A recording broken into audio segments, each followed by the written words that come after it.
Having finished their activities on the moon, the Lumpy and Patches returned to the Earth in the tiny spacecraft. They were both surprised at how swiftly the craft moved through outer space. Lumpy was delighted. Whee! Hey, this is a lot of fun, Patches! Patches was terrified.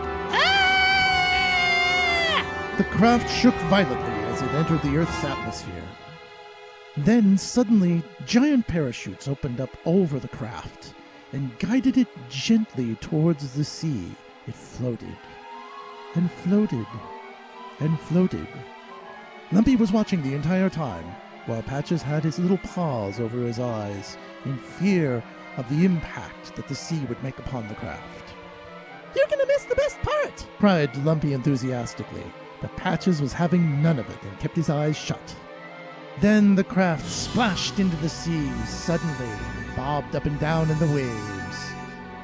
Off in the distance, the two friends could hear the mighty horn of a ship greeting them.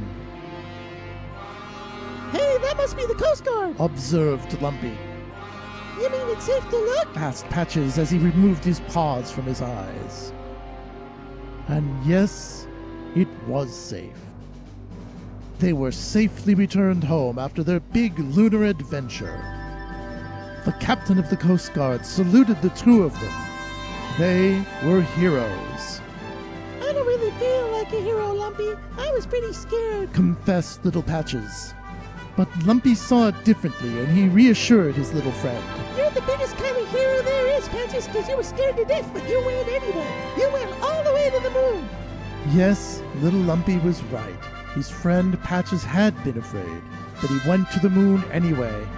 Sometimes the biggest heroes are the ones who are afraid to do things, but they get them done despite their fears.